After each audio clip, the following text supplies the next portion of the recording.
Hello students, how are you all? I hope you all are fine and safe. So, today we are revising the poem of your Marigold book, Noses. So, let's start our revision of poem Noses. The title of poem is Noses. Noses सबको पता है क्या होता है, यानी कि हमारी जो नोज होती है उसे नोज कहा जाता है. ठीक है. I looked in the mirror and looked at my nose. जो गर्ल है, लिटिल गर्ल है, जो आप जैसे फिगर में देख रहे हैं, वो लिटिल गर्ल क्या कहती है? I looked in the mirror and looked at my nose. जब मैं मिरर में अपने आप को देखती हूँ और उसमें मैं क्या देखती हूँ? अपनी नोज को. It's the funniest thing the way it grows. तो उसको सबसे फनी पार्ट क्या लगता है? किस तरीके से उसकी जो नोज है वो ग्रो कर रही है. ग्रो मतलब बढ़ रही है. Stuck right out where all of it shows with two little holes where the breathing goes. और साथ में हमारी नोज में क्या होते हैं? दो लिटिल होल्स होते हैं ना, जिससे हम क्या लेते हैं? Breathe in and breathe out. Means हम सांस लेते हैं. तो उसको बड़ा फनी लगता है जिस तरीके से उसकी नोज ग्रो कर रही है. Next, I looked in the mirror and saw in their. फिर से मैं मिरर में देखती हूँ और क्या देखती हूँ?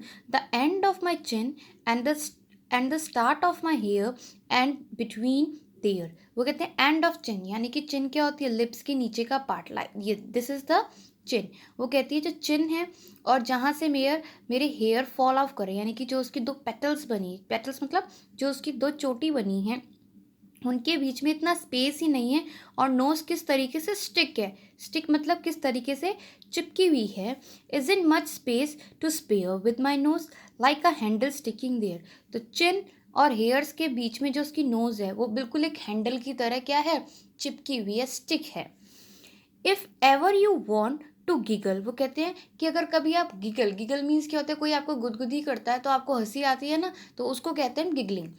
If ever you want to giggle and shout and can't think of what to do it about. अगर आप कभी चिल्लाना चाहो, शोर करना चाहो, गीगल करना चाहो, समझ नहीं आ रहा है क्या है आपको, यानी कि मन कर रहा है हंसने का पर तो समझ नहीं आ रहा है कि क्यों हंसे हम.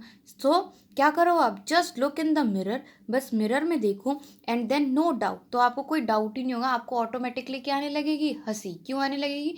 ये देखिए कि आपकी नोज किस तरीके से मोटी हो रही है, बड़ी हो रही है, उसके शेप चेंज हो रहे हैं. You will see how funny your nose sticks out. तो आपकी जो नोज है किस तरीके से स्टिक है, कितनी फनी लग रही है. सो इन दिस पोयम उसको, जो लिटिल गर्ल है, उसको क्या अपने फेस पर सबसे फनी पार्ट क्या लग रहा है? नोज की.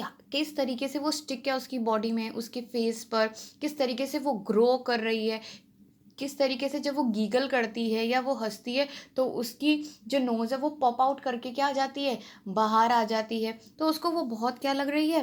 फनी लग रही है. So here we finish the revision of the poem Nose. Now let's revise the question answers, word meanings and exercise of this poem.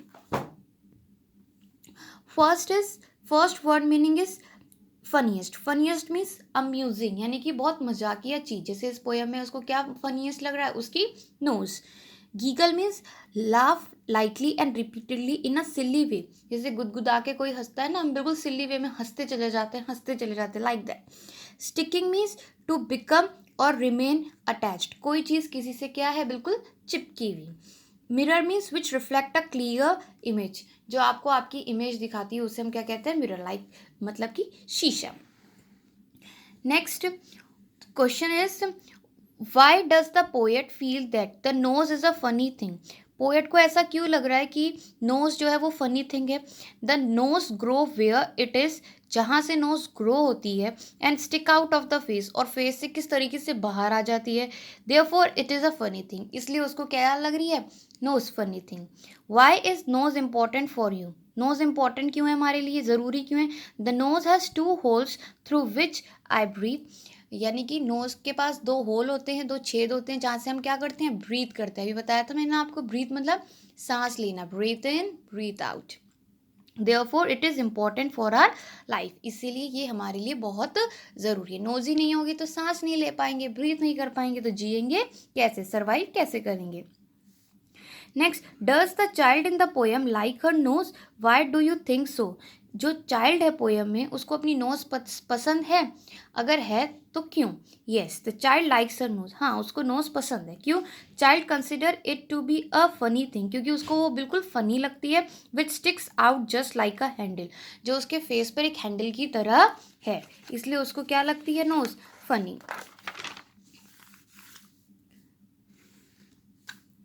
Next, punctuate the passage. Punctuate the passage, इसमें आपको क्या करना है? First word क्या होना चाहिए आपका? Capital होना चाहिए, और जितने भी नाउन्स होते हैं यानी कि नेमिंग वर्ड्स होते हैं वो आपके कैपिटल होने चाहिए, चाहे वो सेंटेंस के मिडल में आ रहे हैं या एंड में आ रहे हैं। और जब सेंटेंस पूरा होता है तो आप क्या लगाते हैं?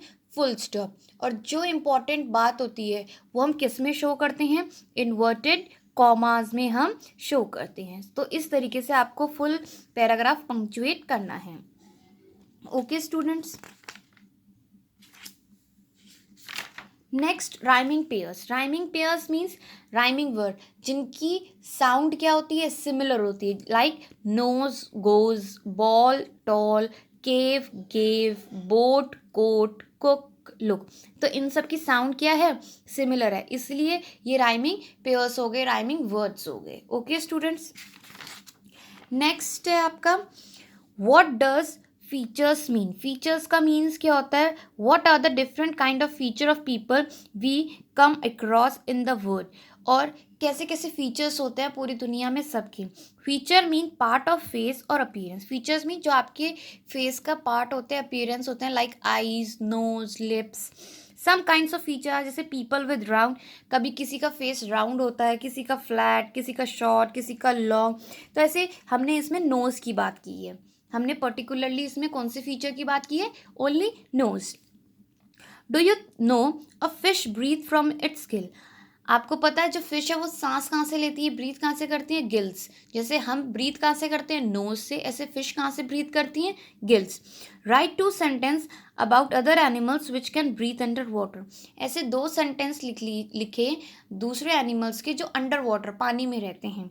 Snakes can also breathe under water. Snakes भी पानी में सांस ले सकते हैं, ब्रीथ कर सकते हैं। Crocodile can breathe under water. Crocodile भी ब्रीथ कर सकता है। At times they rest on the side of ponds. और कभी कभी वो क्या करते हैं? पॉन्ड के साइड में बैठ के रेस्ट भी करते हैं। So here we finish our chapter revision, poem revision noses.